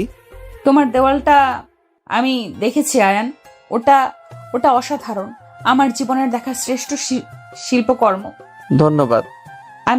আমি সত্যি খুব দুঃখিত আয়ান। আমি জানি না সেদিন কলেজে আমার কি হয়েছিল। আমি হয়তো তোমাকে অন্য কারোর সাথে ভাগ করে নিতে ভয় পেয়ে গিয়েছিলাম।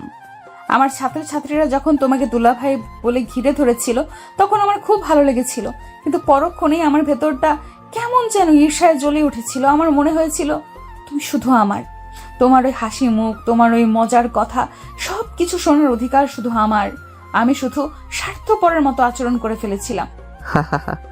তাহলে ম্যাডাম, আপনি অবশেষে স্বীকার করছেন যে আপনি আপনার এই অপদার্থ জুনিয়র বরের প্রেমে পড়ে গেছেন? আমি খুব স্বার্থপরের মতো আচরণ করে ফেলেছিলাম, আমি ওভাবে বলিনি। কিন্তু আপনার চোখ তো সে কথাই বলছে। তবে আপনার ওই রাগী রূপটাও কিন্তু আমার নেহায়েত মন্দ লাগে না। মাঝে মাঝে একটু ঝগড়া না হলে তো ভালোবাসাটা ঠিক জমে না, তাই না? পাগল একটা। সে মেহরিনের হাতটা তার হাতের মধ্যে তুলে নিল। সে আয়নের কাঁধে মাথা রাখলো। আয়নও তাকে আলতো করে জড়িয়ে ধরল। দেওয়ালে সেই বীজটা যেন তখন তাদের দুজনের বাস্তব জীবনে প্রতিচ্ছবি হয়ে উঠেছিল, যা দুটো ভিন্ন জগৎকে এক করে ভালোবাসার এক নতুন গল্প লিখছিল। সেই দেওয়াল আঁকার ঘটনার পর কেটে গেছে আরও প্রায় 2 মাস। আয়ন আর মেহরিনের সংসারটা এখন আর যুদ্ধক্ষেত্র নয়, খুনসুটি আর ভালোবাসার এক মিষ্টি পাঠশালা। আয়নের বাবা মাও তাদের এই পরিবর্তন দেখে খুব খুশি। আয়ন এখন আর সোফায় ঘুমায় না। তবে মেহরিনের কঠিন রুলবুক থেকে সে এখন পুরোপুরি মুক্তি পায়নি। ম্যাডাম, ও ম্যাডাম, আমার মোজা খুঁজে পাচ্ছি না। আপনি কি দেখেছেন আমার নীল রঙের মোজাটা? তোমার মোজা আমি কি করে জানবো? তোমার জিনিসপত্র তো তুমিই গোছাতে পারো না। দেখো, হয়তো তোমার ক্যামেরার ব্যাগের ভেতরে রেখেছো। পেয়েছি। Thank you madam. আপনি তো আমার চেয়েও ভালো করে জানেন আমার কোন জিনিসটা কোথায় থাকে। আপনি তো আমার হিউম্যান ট্র্যাকার। তাদের দিনগুলো এখন এমনই ছোট ছোট খুনসুটির মধ্য দিয়ে কাটে। কিন্তু একদিন এই সুখী সংসারে এক নতুন নাটকের আবির্ভাব হলো। সেদিন সকাল থেকে মেহরিনের শরীরটা ভালো লাগছিল না। হালকা মাথা ব্যথা আর গা ম্যাচম্যাচ করছিল। সে ভেবেছিল হয়তো কাজের চাপে এমন হচ্ছে, কিন্তু দুপুরের পর থেকে তার হালকা জ্বর এলো, সাথে হাসি কাশি। মেহরিন ফোনে কলেজের প্রিন্সিপালকে বলে, সরি স্যার, আমি হয়তো কাল কলেজে আসতে পারবো না। আমার শরীরটা খুব খারাপ লাগছে। সে ফোনটা রেখে সোফায় শুয়ে পড়ল। ঠিক তখনই আয়ন বাইরে থেকে বাসায় ঢুকলো। তার হাতে বাজারে ব্যাগ, মুখে চওড়া হাসি। সে এখন বাজার করতে শিখে গেছে। ম্যাডাম, আপনার জন্য আজ এমন জিনিস এনেছি যা দেখলে আপনি। তার কথা শেষ হওয়ার আগেই সে দেখল মেহরিন সোফায় কম্বল জড়িয়ে শুয়ে আছে। তার মুখটা ফ্যাকাশে, চোখ দুটো লাল। দৌড়ে তার কাছে এসে বলে, কি হয়েছে তোমার? তোমার এই অবস্থা কেন? শরীর খারাপ? তেমন কিছু না, সামান্য সর্দি কাশি, ঠিক হয়ে যাবে। দেখি তো কপালে হাত দিয়ে। ও মাই গড, সামান্য? তোমার গা তো পুড়ে যাচ্ছে। দাঁড়াও, আমি এক্ষুনি ডাক্তারকে ফোন করছি। আরে না না, সামান্য জ্বরের জন্য ডাক্তার ভালো লাগে না। একটা প্যারাসিটামল খেলেই ঠিক হয়ে যাবে। চুপ, একদম চুপ। তুমি যখন অসুস্থ তখন তোমার কোনো মতামত গ্রাহ্য হবে না। এখন থেকে আগামী 24 ঘন্টা তুমি আমার কড়া নজরদারিতে থাকবে। তোমার খাওয়া দাওয়া, ওষুধ, সবকিছু দায়িত্ব আমার। এরপর শুরু হলো আয়নের অপারেশন মেহরিন। সে এমনভাবে মেহরিনের সেবা করতে শুরু করলো যেন তার কোনো সাধন জ্বরসর্দি নয়, বরং কোনো মরণ ব্যাধি হয়েছে। আয়ন হাতে একটা বাটি নিয়ে বলে, নিন ম্যাডাম, এটা খেয়ে নিন। আপনার জন্য স্পেশাল হার্বাল স্যুপ বানিয়েছি। ইয়াক, এটা কি এত বাজে গন্ধ কেন? আরে, এটা তো মহৌষধ। এর মধ্যে আদা, রসুন, লবঙ্গ, গোলমরিচ, তুলসী পাতা, নিম পাতা সবকিছু দেওয়া আছে। এটা খেলে আপনার জ্বর সর্দি রকেটের গতিতে পালাবে। আমি এটা খাবো না, এটা তো তেতো বিষের মতো। খেতে তো হবেই। আপনি যদি ভালোই না খান তাহলে কিন্তু আমি আপনার নাকে চিমটি দিয়ে। সে জোর করে চামচটা মেহরিনের মুখের কাছে নিয়ে গেল। অনেক যুদ্ধ করে আধা বাটি স্যুপ গেলানোর পর সে এবার মেহরিনের কলেজের বইপত্র নিয়ে বসলো। আপনার তো সামনে ক্লাস টেস্টের খাতা দেখতে হবে, তাই না? দিন, আমি আপনার কাজটা এগিয়ে দিচ্ছি। আপনার লেকচারের নোটগুলো আমি বানিয়ে দিচ্ছি। না না, তোমায় কিছু করতে হবে না। তুমি তোমার সব স্টুডেন্টকে ফেল করিয়ে দেবে। আরে, আমাকে এতটাও গাধা ভাববেন না ম্যাডাম। আমিও তো পড়াশোনা করেছি নাকি। কিন্তু 1 ঘন্টা পর মেহরিন যখন দেখল আয়ন তার লেকচার নোটে ফিজিক্সের সূত্রের সাথে ফিলোসফি মিশিয়ে একাকার করে ফেলেছে। তখন সে আর তাকে তার বইপত্র ধরতে দিল না। বিকেলবেলা মেহরিন যখন জোরের ঘরে আদৌ ঘুমন্ত অবস্থায় ছিল, তখন সে শুনল ঘরের ভেতর থেকে খসখস শব্দ আসছে। সে চোখ খুলে অবাক হয়ে গেল। আয়ন তাদের ড্রয়িং রুমের মাঝখানে একটা ছোট্ট টেন্ট কাটিয়েছে। ভিতরে দুটো স্লিপিং ব্যাগ, একটা হারিকেন লণ্ঠন আর তার গিটারটা রাখা। সে টেন্টের ভিতর থেকে উকি দিয়ে বলল, সারপ্রাইজ ম্যাডাম, কেমন লাগছে আমাদের ইনডোর ক্যাম্পিং সাইট? এসব কি আয়ান? ঘরের ভেতরে টেন্ট কেন? কারণ আপনার মনটা খুব খারাপ, তাই না? অসুস্থ হলে শরীর তো খারাপ থাকেই, সাথে মনটাও খারাপ হয়ে যায়। তাই ভাবলাম আপনার মনটা একটু ভালো করে দেই। আপনি তো আর আমার সাথে পাহাড়ে ক্যাম্পিং করতে যাবেন না, তাই আমি পাহাড়টাকে আপনার জন্য এখানে নিয়ে এলাম। মেরিন তার এই ছেলে মানুষই কিন্তু আন্তরিক কাণ্ডে না হেসে পারল না। চলুন ম্যাডাম, আজ রাতটা আমরা এই টেন্টের ভেতরেই থাকবো। আমি আপনাকে তারা চেনার গল্প শোনাবো, গান শোনাবো। আমার অসুস্থ শরীর নিয়ে টেন্টে ঘুমাতে হবে? আরে অসুস্থ রোগীর জন্যই তো পরিবেশ বদলানো দরকার। চলুন তো। সে প্রায় জোর করে মেহরিনকে টেন্টের ভিতরে নিয়ে গেল। ভেতরে নরম কম্বল আর বালিশ দিয়ে খুব সুন্দর করে বিছানা করা। হারিকেনের নরম আলোয় পরিবেশটা যেন রোমান্টিক লাগছে। ঠিক তখনই আইন টেন্টের বাইরে থেকে কোথা থেকে যেন দুটো ধোয়া ওঠা মাটির ভার নিয়ে এলো। এই নিন আপনার জন্য স্পেশাল মাটির ভাঁড়ের চা।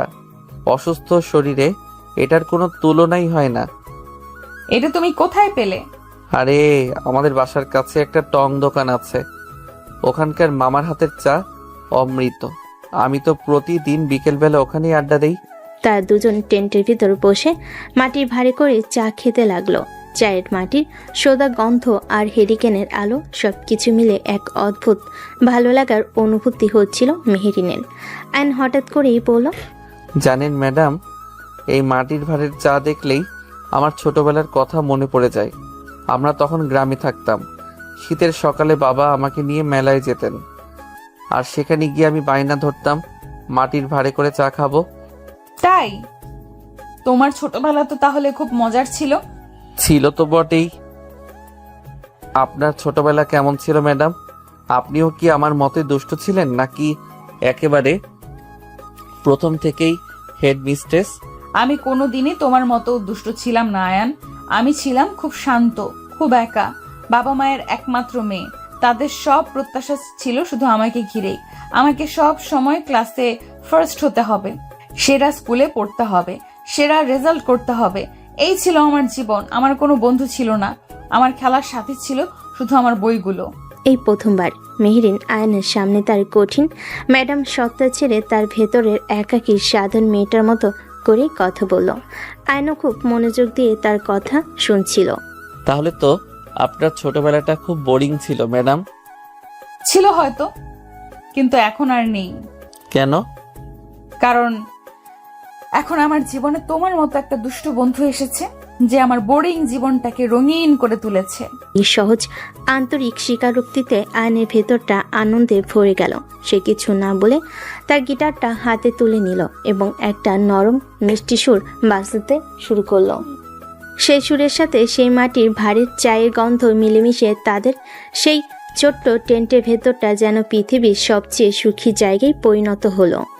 মেহরিনের অসুস্থতা এখন অনেকটাই সেরে গেছে। আয়নের ক্যাম্পিং থেরাপি আর যত্ন তার শরীরের চেয়েও বেশি কাজ করেছে মনের উপর।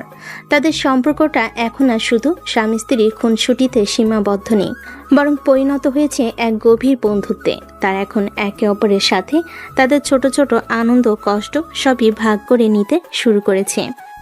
ম্যাডাম, এই ম্যাডাম, আমার ওয়ালেটটা দেখেছেন? কোথাও খুঁজে পাচ্ছি না। আজ মাসের প্রথম দিন। আপনাকে তো আপনার মাসোহারাটা দিতে হবে, তাই না? তোমার ওয়ালেট তো তোমার ব্যান্ডের পকেটেই থাকে। দেখো, গতকাল যে জিন্সটা পরেছিলে ওটার ভেতরেই হয়তো আছে। ও হ্যাঁ, পেয়েছি। আর তার ময়লা কাপড়ে স্তূপ থেকে জিন্সটা বের করে পকেট থেকে ওয়ালেটটা বের করতে গেল, কিন্তু তাড়াহুড়ো করতে গিয়ে ওয়ালেটটা তার হাত ফসকে নিচে পড়ে গেল। আর ঠিক তখনই ওয়ালেটের ভেতর থেকে ভাঁজ করে রাখা একটা পূর্ণ কিছুটা বিবর্ণ হয়ে যাও ছবি ছিটকে বেরিয়ে এলো। মেহরিন তখন ঘর গোছাচ্ছিল। সে ঝুঁকে পড়ে ছবিটা হাতে তুলে নিল। ছবিটা একটা পাহাড়ের চূড়ায় তোলা। সেখানে আয়ন দাঁড়িয়ে আছে। তার মুখে কৈশোরের চাপল্য আর বিশ্বজয়ের হাসি। আর তার পাশে তাকে জড়িয়ে ধরে হাসি মুখে দাঁড়িয়ে আছে অসম্ভব মিষ্টি দেখতে একটি মেয়ে। ছবিটা দেখার সাথে সাথেই কোনো এক অজানা কারণে মেহেরিনের বুকের ভেতরটা ধক করে উঠল। তার মুখের হাসিটা মুহূর্তেই মিলিয়ে গেল। আরে আরে, এটা কোথায় পেলে? দাও, আমাকে দাও। সে মেহেরিনের হাত থেকে ছবিটা প্রায় কেড়ে নিতে গেল, কিন্তু মেহেরিন ছবিটা ছাড়ল না। কে এই মেয়েটা? মানে কি বলছো? আমি জিজ্ঞেস করছি এই মেয়েটা কে? দেখতে তো বেশ খুব হাসি মুখ, হাসি খুশি মনে হচ্ছে। তোমার গার্লফ্রেন্ড ছিল নাকি, নাকি এখনো আছে? তুমি কি জেলাস ফিল করছো ম্যাডাম? আয়ন তার ঈর্ষাটা বুঝতে পেরে মজা করার লোভটা সামলাতে পারল না। বাহ, আমার অহংকারী ম্যাডাম এখন জেলাসিও ফিল করতে শিখে গেছেন। উন্নতি তো হচ্ছে। হ্যাঁ, ও আমার খুবই কাছের একজন ছিল, আমার জীবনের সবচেয়ে কাছের মানুষ ছিল, তার মানে এখন আর নেই? ব্রেকআপ হয়ে গেছে বুঝি? নাকি তুমি ওকে ধোকা দিয়েছো? তোমার মতো বাউন্ডুলে ছন্ন ছাড়া ছেলের উপর তো আর ভরসা করা যায় না। মেহরিন, সত্যি কথাটা শুনতে গায়ে লাগছে তাই না? মেয়েটার জন্য আমার মায়াই হচ্ছে। বেচারি হয়তো তোমার পাল্লায় পড়ে জীবনটা নষ্ট করে ফেলেছিল। চুপ করো মেহরিন, প্লিজ চুপ করো। আয়নের কণ্ঠস্বর কান্নাই ধরে এলো। তার হাসি খুশি মুখটা মুহূর্তেই ফ্যাকাশে যন্ত্রণা কাতর হয়ে গেল। তার এই অবস্থা দেখে মেহরিন ভয় পেয়ে গেল। সে বুঝতে পারল সে হয়তো এমন কিছু বলে ফেলেছে যা তার বলা উচিত হয়নি। আয়ান, আমি সরি, আমি ওভাবে বলতে চাইনি। আমি শুধু... না, দোষটা তোমার নয়, দোষটা আমারই উচিত ছিল তোমাকে সবকিছু আগে বলার। সে মেহরিনের হাত থেকে ছবিটা নিল। তারপর পরম মমতায় ছবিটার উপর হাত বোলাতে বোলাতে বলল, ওর নাম রিয়া। ওই যে তোমাকে তারা দেখিয়ে বলেছিল, মনে আছে? আমার ছোট বোন, আমার একমাত্র বোন, আমার জীবনের ধ্রুবতারা। সেদিন ধ্রুবতারার কথাও বলেছিলাম, মনে আছে তোমার? তার মানে এই মেয়েটা আয়ানের বোন, আর আমি তাকে নিয়েছি? ও তোমার চেয়েও বেশি পাগল ছিল জানো। পাহাড় ছিল ওর প্রথম প্রেম। সুযোগ পেলেই আমার সাথে ব্যাকপ্যাক নিয়ে বেরিয়ে পড়তো। বলতো, ভাইয়া আমি একদিন পৃথিবীর সবচেয়ে উঁচু পাহাড়ের চূড়ায় উঠব, আর সেখান থেকে চিৎকার করে বলবো আমি পৃথিবীকে ভালোবাসি। এই ছবিটা বান্দরবানের কেউ ক্রাডংয়ের চূড়ায় তোলা। ও সেদিন কি খুশি হয়েছিল, আমাকে জড়িয়ে ধরে বলেছিল, ভাইয়া আমি একদিন এভারেস্টও জয় করব। দেখো, আমি ওকে কথা দিয়েছিলাম পরের বার ওকে নিয়ে এভারেস্ট বেস ক্যাম্পে যাব। কিন্তু সেই পরের বারটা আর আসেনি মেহরিন। এর ঠিক 6 মাস পর একটা রোড অ্যাক্সিডেন্টে ও আমাদের সবাইকে ছেড়ে চলে গেল একেবারে। সে কিছুক্ষণ চুপ করে রইল। সে আর কথা বলতে পারল না। তার গলা পুজে এলো। মেহরিন স্তব্ধ হয়ে দাঁড়িয়ে রইল। তার নিজের চোখ দিয়েও অঝরে জল পড়ছে। তার ভেতরটা তীব্র অনুশোচনা, তীব্র কষ্টে পড়ে যাচ্ছিল। ও চলে যাওয়ার পর আমার পৃথিবীটা যেন শেষ হয়ে গিয়েছিল। আমি খাওয়া দাওয়া, পড়াশোনা সবকিছু ছেড়ে দিয়েছিলাম। প্রায় 1 বছর আমি ঘর থেকে বের হইনি। তারপর একদিন ওর পুরনো ডায়েরিটা খুঁজে পাই। সেখানে ও লিখেছিল ওর স্বপ্ন নাকি শুধু পাহাড় জয় করা নয়, ওর স্বপ্ন হলো ওর ভাইয়া একদিন পৃথিবীর সেরা ট্রাভেল ফটোগ্রাফার হবে। ওর তোলা ছবি দেখে যেন পুরো পৃথিবীর মানুষ মুগ্ধ হয়ে যায়। সেদিন আমি আবার নতুন করে বাঁচার কারণ খুঁজে পেয়েছিলাম মেহরিন। আমি ওর স্বপ্নটাকে নিজের স্বপ্ন বানিয়ে নিয়েছিলাম। আমি ক্যামেরা হাতে তুলে নিয়েছিলাম শুধু ওর জন্য। আমি আজ দেশ বিদেশ ঘুরে বেড়াই, পাহাড় সমুদ্রে ছুটে যাই শুধু ওর ওই শেষ ইচ্ছেটা পূরণ করার জন্য। আমি জানি ও আকাশ থেকে আমাকে দেখছে। ও ঠিকই দেখছে। ওর ভাইয়া ওর স্বপ্নটা পূরণ করার জন্য কতটা চেষ্টা করছে।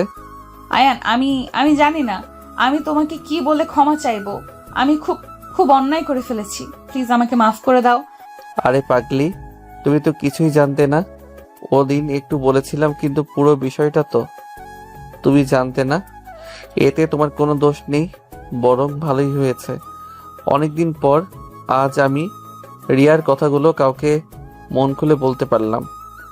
আমার জীবনে হয়তো এখন আর কোনো ধ্রুবতারা নেই মেহেরিন, কিন্তু কিন্তু আমার আকাশে এখন একটা নতুন চাঁদ উঠেছে, যে চাঁদের আলোয় আমি আমার বাকি পথটা চলতে চাই। মেহরিন তার বুকে মুখ লুকিয়ে আরো জোরে কাঁদতে লাগলো। সে কোনো কথা বলল না, কিন্তু তার কান্নাতেই মিশেছিল সব অনুশোচনা, তার সব কৃতজ্ঞতা আর তার না বলা ভালোবাসা। সে বুঝতে পারছিল সে শুধু আয়নের অতীতকেই জানল না, সে আজ আয়নের আত্মার সাথে পরিচিত হলো। ছবির এই ঘটনার পর থেকে আয়ন আর মেহরিনের সম্পর্কটা যেন এক নতুন সমীকরণে বাধা পড়েছে। মেহরিনের মন থেকে আয়নের পেশার আলগোছে জীবনযাত্রা নিয়ে সব দ্বিধা কেটে গেছে। সে এখন আয়নের ছনছাড়া জীবনের পেছনে গভীরতাকে সম্মান করতে শিখেছে। আর আয়ন ও মেহরিনের কঠিন ম্যাডাম সত্তার আড়ালে লুকিয়ে থাকা নরম যত্নশীল মনটার প্রেমে নতুন করে পড়েছে একদিন। আয়ান শোনো, আজ কলেজে আমাদের অ্যানুয়াল ফাংশন, ফিরতে অনেক রাত হবে। তুমি কি ডিনারটা বাইরে থেকে করে নিতে পারবে? শুধু ডিনার কেন ম্যাডাম? বললে তো আমি আজ বাড়ি ফিরবো না। ফাজলামো করো না, আর হ্যাঁ, সাবধানে থেকো। আপনার অনুপস্থিতিতে এই ফাঁকা বাড়িতে একা একা থাকাটা তো আর সহজ নয়। আমার তো ভূতের ভয়ও করে। আপনিও সাবধানে থাকবেন ম্যাডাম, আর বেশি শাসন করবেন না আপনার স্টুডেন্টদের। ওরা তো বাচ্চা ছেলে মেয়ে। আচ্ছা বাবা, আর লেকচার দিতে হবে না, আমি যাচ্ছি। কলেজের বিশাল অডিটোরিয়ামে ছাত্রছাত্রী, শিক্ষক আর অভিভাবকদের উপস্থিতিতে কানে কানে পূর্ণ। মেহরিন অনুষ্ঠানের পরিচালনার দায়িত্বে আছে। সবকিছু খুব সুন্দরভাবেই চলছিল, কিন্তু অনুষ্ঠানের মূল আকর্ষণ প্রধান অতিথি বক্তব্যের ঠিক আগে একটা বড় সমস্যা দেখা দিল। প্রিন্সিপাল চিন্তিত মুখে মেহরিনকে বলেন, মেহেরিন, সর্বনাশ হয়ে গেছে। Chief guest doctor Imtiaz Ahmed হঠাৎ করে রাস্তায় অসুস্থ হয়ে পড়েছেন। উনি হাসপাতালে আছেন, কোনোভাবেই আসতে পারবেন না। হোয়াট বলেন কি স্যার? এখন কি হবে? আর মাত্র 10 মিনিট পরেই তো ওনার সল্ট। আমি তো কিছুই বুঝতে পারছি না। এত অল্প সময়ে আমরা নতুন গেস্টই বা কোথায় পাবো? পুরো অনুষ্ঠানটাই তো ভেস্তে যাবে, কলেজের সম্মান। মেহরিনও প্রচণ্ড টেনশনে পড়ে গেল। সে যখন দিশাহারা হয়ে ভাবছিল কি করা যায়, ঠিক তখনই কোনো এক অদ্ভুত কারণে তার মাথায় আয়নের মুখটা ভেসে উঠল। সে জানে আয়ন হয়তো কোনো বিখ্যাত ব্যক্তি নয়, কিন্তু তার কথা বলার ভঙ্গি, তার জ্ঞান, তার পৃথিবীকে দেখার দর্শন সবই অসাধারণ। ওনার স্টল। স্যার, আমি কি একটা কথা বলতে পারি? হ্যাঁ হ্যাঁ, বলো, যে কোনো আইডিয়া। আমার হাজবেন্ড আয়ান, ও একজন ট্রাভেল ফটোগ্রাফার। ও খুব ভালো কথা বলে, আর সবচেয়ে বড় কথা, ও তো আমাদের এই কলেজেরই প্রাক্তন ছাত্র। হয়তো ওকে দিয়ে আজকের পরিস্থিতিটা সামাল দেওয়া যেতে পারে। তোমার হাজবেন্ড আয়ান, সে কি পারবে এত বড় একটা অডিয়েন্সের সামনে কথা বলতে? 10 মিনিট পর আয়ন তার বাসার সাধারণ টি শার্ট আর জিন্স পরে কলেজ গেটে এসে নামলো। মেহরিন আশঙ্কিক ফোন পেয়ে সে প্রায় দৌড়ে উড়ে এসেছে। কি হয়েছে মেহেরিন? সব ঠিক আছে তো? তুমি এমন ভাবে ফোন করলে, আমি তো ভাবলাম কলেজে বুঝি জঙ্গিরা হামলা করেছে। পারবে স্যার, আমার বিশ্বাসও পারবে। জঙ্গিদের চেয়েও ভয়ঙ্কর পরিস্থিতি আয়ান। তোমাকে আজ আমাদের কলেজের সম্মান বাঁচাতে হবে। তোমাকে আজ প্রধান অতিথির দায়িত্বটা পালন করতে হবে। হোয়াট? আমি চিফ গেস্ট? তুমি কি আমার সাথে মজা করছো? আমি তো জীবনে কোনোদিনও স্টেজে উঠিনি। প্লিজ আয়ান, আজকের জন্য, শুধু আমার জন্য। আমি জানি তুমি পারবে। ঠিক আছে, কিন্তু আমার একটা শর্ত আছে। কি শর্ত? আমার সাথে আমার বন্ধুকেও স্টেজে নিয়ে যেতে হবে। বন্ধুকে? আমার ক্যামেরা। ঠিক আছে বাবা, তোমার যা ইচ্ছা তাই করো। কিছুক্ষণ পর মেহরিন যখন স্টেজে উঠে প্রধান অতিথির আশঙ্কিক অসুস্থতার কথা জানি নতুন অতিথি হিসাবে তার স্বামীর নাম ঘোষণা করল, তখন পুরো অডিটোরিয়ামে এক মিশ্র প্রতিক্রিয়া দেখা গেল। ছাত্রছাত্রীরা দুলাভাইয়ের আগমনে খুশি হয়ে চিৎকার করে উঠল। শিক্ষক এবং অভিভাবকরা কিছুটা অবাক এবং সন্ধিয়ান হলেন। আর তার ক্যামেরাটা গলায় ঝুলিয়ে খুব আত্মবিশ্বাসের সাথে স্টেজে উঠল। তার চেহারায় কোনো জড়তা নেই, কোনো ভয় নেই। আয়ন মাইক্রোফোনের সামনে দাঁড়িয়ে একগাল হেসে বলে, শুভ বিকেল সবাইকে। আমি জানি আপনারা সবাই হয়তো ডক্টর ইমতিয়াজ আহমেদের মতো একজন জ্ঞানী মানুষের বক্তব্য শোনার জন্য অপেক্ষা করছিলেন, কিন্তু ভাগ্যের পরিহাসে আজ আপনাদের সামনে দাঁড়িয়ে আছে তারই কলেজের এক প্রাক্তন ব্যাকবেঞ্চার ছাত্র আয়ান রহমান। আমি কোনো জ্ঞানী মানুষ নই, আমার কাছে কোনো ডিগ্রি বা বড় কোনো পদ নেই। আমার কাছে যা আছে তাহলে ছোট্ট একটা ক্যামেরা আর এই ক্যামেরার চোখে দেখা কিছু গল্প।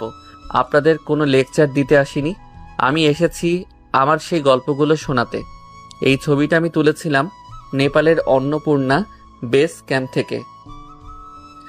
আপনারা হয়তো ভাবছেন এটা শুধু একটা পাহাড়ের ছবি, কিন্তু আমার কাছে এটা হলো মানুষের ইচ্ছা শক্তির ছবি, যে ইচ্ছা শক্তি -20 ডিগ্রি তাপমাত্রাকেও হার মানাতে পারে। সাহারা মরুভূমির সূর্যাস্তের ছবি, আমাজন জঙ্গলের গভীরের ছবি, বেনারসের গঙ্গার ঘাটে প্রার্থনারত এক বৃদ্ধার ছবি, আবার কখনো ঢাকার রাস্তায় বৃষ্টিতে ভিজতে থাকা এক পথশিশুর হাসি মুখের ছবি। আর আয়ান তার জাদুকরী কথা দিয়ে সেই ছবিগুলোর পেছনে গল্প বলে যেতে লাগলো। সে কোনো শুকনো বর্ণনা দিচ্ছিল না, সে যেন তার ছবির মাধ্যমে পুরো পৃথিবীকে তার সব রং, সব রূপ, কষ্ট আর আনন্দ নিয়ে সেই অডিটোরিয়ামের মধ্যে জীবন্ত করে তুলেছিল। অ্যান্ড শেষ ছবিটা দেখিয়ে, যেটা ছিল তার বোন রিয়ান, বলল, আর এই ছবিটা আমার জীবনের সবচেয়ে প্রিয় ছবি। এই মেয়েটা আমাকে শিখিয়েছে স্বপ্ন দেখতে কোনো বাধা লাগে না। সে আমাকে শিখিয়েছে জীবনটা শুধু বইয়ের পাতাই নয়, জীবনটা আছে ওই নীল আকাশ, ওই বিশাল সমুদ্র আর ওই উঁচু পাহাড়ের ভাঁজে ভাঁজে। আমি জানি না সফলতা মানে কি, কিন্তু আমার কাছে সফলতা মানে হলো নিজের ভালোবাসার কাজটা করে যাওয়া, আর সেই কাজের মাধ্যমে অন্তত একজন মানুষের মুখেও হাসি ফোটানো। ধন্যবাদ। আয়নের বক্তব্য শেষ হতেই পুরো অডিটোরিয়াম কয়েক মুহূর্তের জন্য পিনপতন নীরব হয়ে গেল। তারপরই শুরু হলো তুমুল করতালি। শিক্ষক, ছাত্রছাত্রী, অভিভাবক সবাই উঠে দাঁড়িয়ে তাকে সম্মান জানাচ্ছে। মেহরিন স্টেজের এক কোণে দাঁড়িয়েছিল, তার চোখ দিয়ে অঝরে জল পড়ছে। তবে এ জল কষ্টের নয়, এ জল ছিল গর্বের, আনন্দ আর ভালোবাসার। অনুষ্ঠান শেষে প্রিন্সিপাল আর তার সহকর্মীরা মেহরিনকে ঘিরে ধরলেন। সবার এই প্রশংসার বনে মেহরিনের বুকটা গর্বে ভরে উঠেছিল। সে ভিড়ের মধ্যে আয়নকে খুঁজছিল। সে দেখল আয়ন ছাত্রছাত্রীদের ভিড়ের মধ্যে দাঁড়িয়ে হাসি মুখে তাদের সাথে কথা বলছে, অটোগ্রাফ দিচ্ছে। সেই মুহূর্তে মেহরিনের মনে হলো সে পৃথিবীর সবচেয়ে সুখী নারী। যে মানুষটাকে সে একদিন ছন্নছাড়া দায়িত্বহীন ভেবেছিল, আজ সেই মানুষটাই তার সম্মান, তার গর্বের কারণ হয়ে দাঁড়িয়েছে। সে বুঝতে পারছিল তার অহংকারের শেষ দেওয়ালটাও আজ ভেঙে পড়েছে, আর সেখানে তৈরি হয়েছে ভালোবাসার এক বিশাল সুন্দর পৃথিবী। কলেজের অনুষ্ঠানের পর কেটে গেছে আরও প্রায় 2টি মাস। আয়ন আর মেহরিনের জীবনটা এখন এক নতুন খাতে পৌঁছছে। কলেজে সেই ঘটনার পর থেকেই আয়ন এখন শুধু মেহরিনের স্বামী নয়, সে যেন পুরো কলেজের হিরো হয়ে গেছে। আর মেহরিনের মধ্যেও এসেছে এক আকাশ পাতাল পরিবর্তন। তার কঠিন রাশভারী ম্যাডাম সত্তাটা এখন অনেকটাই নরম হয়ে এসেছে। সে এখন হাসতে শিখেছে, ভালোবাসতে শিখেছে, আর সবচেয়ে বড় কথা, সে তার স্বামীর অগোছালো জগৎটাকে মন থেকে সম্মান করতে শিখেছে। ম্যাডাম, ও ম্যাডাম, আমার ক্যামেরার লেন্সটা দেখেছেন? আমি তো টেবিলের উপরে রেখেছিলাম। তোমার টেবিল তো এখন আর টেবিল নেই আয়ান, ওটা তো একটা জাদুঘর হয়ে গেছে। কোনটা যে কি তা খুঁজে বের করা আমার কর্ম নয়। দেখো, হয়তো তোমার বইয়ের তাকের ভেতরে রেখেছো। পেয়েছি, থ্যাংক ইউ। আমার হারানো জিনিসের পার্সোনাল ডিটেকটিভ। তুমি না থাকলে তো আমি কবেই হারিয়ে যেতাম। এখনো তো খুব বেশি দেরি হয়ে যায়নি। মেহরিন রান্নাঘর থেকে বলে, তাদের দিনগুলো এখন এমনই ছোট ছোট মিষ্টি খুনসুটির মধ্যে দিয়ে কাটে, কিন্তু তাদের সম্পর্কটা বন্ধুত্ব এবং খুনসুটির বাইরে।